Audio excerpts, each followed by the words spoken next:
ito ay rated SPG. Striktong patnubay at gabay ng magulang ang kailangan. Maaaring may masiselang tema, lengguwahe, karahasan, sexual, horror o droga na hindi angkop sa mga bata.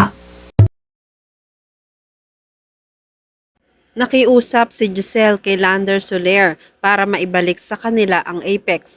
Ikinuwento ni Giselle ang history kung bakit mahalaga sa kanila ang Apex.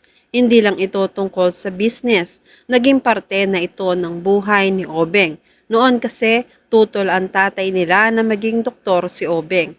Pero para makabawi ang tatay niya kay Obeng, binili nila ang ospital. Hindi man ito ipagbili ni Lander, nag-alok naman si Giselle na sila na ang magpresyo para sa kagustuhan nilang maibalik sa kanila ito. Naging interesado naman si Lander na nagbigay pa ng pag-asa kay Giselle. Sa kabilang banda, inaya ni Carlos sina Annalyn at Lynette na mag-dinner. Matamlay si Annalyn. Napilitan siyang pumayag dahil sa pakiusap na rin ni Carlos na maging close ulit sila na parang magtatay.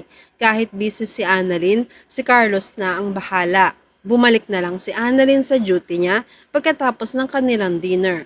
Sa kabilang banda, kasama ni Robert si Ray. Nagiinuman sila dahil masama ang loob ni Robert sa pagbebenta ni Myra ng shares niya sa Apex.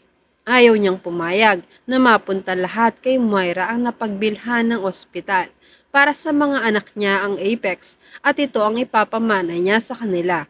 Nag-aalala siya kay Annalyn kaysa kay Zoe. Mas mayaman kasi si Myra. Pinaalala ni Ray na ikakasal na si Lynette kay Carlos. Sigurado si Ray na hindi pa babayaan ni Carlos si Annalyn, pero lalo pang nag-inom si Robert. Samantala, kinamusta ni Dr. Enriquez si Dr. RJ kay Annalyn. Sumagot si Annalyn, ayos naman ang tatay niya.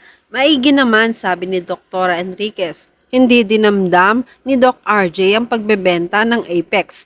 Gulat na gulat si Annalyn sa narinig niya. Paano naman ito nangyari? Nabigla rin si Dr. Enriquez na wala palang alam si Annalyn. Hindi naman niya maikwento lahat dahil hindi niya ugali ang magkalat ng kwento. Tinawagan ni Annalyn si Robert, pero hindi ito masagot ni Robert dahil nakatulog siya sa kalasingan. Si Doc Ray na ang nakausap niya. Maya-maya ay dumating na rin si Annalyn. Naawa si Annalyn sa tatay niya. Dumating na rin maya-maya si Zoe. Nagtalo na naman sila dahil hindi man lang nagigilty si Zoe dahil sa pagbebenta ni Myra ng Apex. Maya-maya ay nagising na rin si Robert. Masama ang loob niya. Para pa naman ang ospital na yon sa mga anak niya. Ipapamana niya ito. Pero sinaway siya ni Annalyn. Baliwala sa kanya ang mana. Ang importante, ligtas ang tatay niya. Pumalakpak si Zoe. Napakagaling talaga ni Annalyn. Kung tapos na siya, iuuwi na niya ang daddy niya.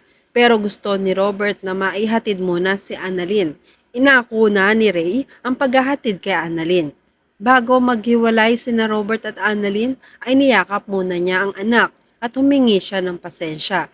Dahil nagsaselos itong si Zoe, ay hinila na niya si Robert para makauwi na sila. Sa kabilang banda ay binalita ni Giselle ang magandang resulta ng pag-uusap nila ni Lander kay Don Pepe. Nagpasalamat naman si Don Pepe. Ayaw na ring umasa ni Giselle na ibabalik pa ni Myra ang perang pinagbentahan ng ospital. Unless iutos ito ng korte. Maya-maya ay tumawag na rin si Lander. Ipinaalam niya na pumayag na ang lahat para may pagbili kay Giselle ang Apex. Dumating na si RJ at natutuwa siya sa resulta. Gusto na niyang i-announce ito pero pinigilan siya ni Don Pepe. Ang suggestion ni Giselle ay ipaalam na lang na bibilhin niya ulit ang Apex.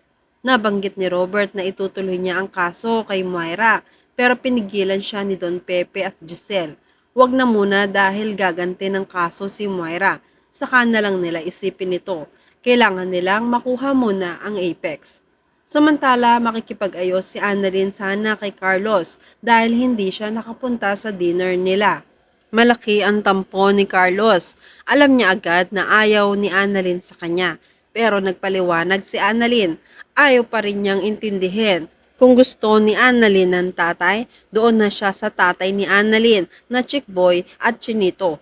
Isang manloloko ng asawa. Pero hindi nagustuhan ni Annalyn ang insultuhin ang tatay niya. Mas pipiliin pa rin ni Annalyn ang tatay niya kesa kay Carlos na isang makitid ng isip at plastic. Sana hindi na siya pakasalan ng nanay niya. Sakto sumulpot si Lynette. Narinig niya ang lahat ng mga sinabi ni Annalyn kay Carlos. Hinawakan ni Lynette ang braso ni Annalyn. Nag-iba naman ang mukha ni Carlos na mukhang biktima para siya ang kampihan ni Lynette. Makikita natin sa teaser na mawawala ng malay si Lynette. Ano kaya ang ibig sabihin nito? Matatakot si Annalyn at hindi niya alam kung paano sasabihin sa tatay niya. At yan ang mga pakakaabangan natin sa abot kamay na pangarap. Kung gusto nyo ng mga ganitong klase ng video, please like this video and please subscribe to my channel. At pakihit mo na rin ang notification bell para ma-update ka kung meron tayong mga bagong uploads. Maraming salamat sa inyong panonood. Paalam!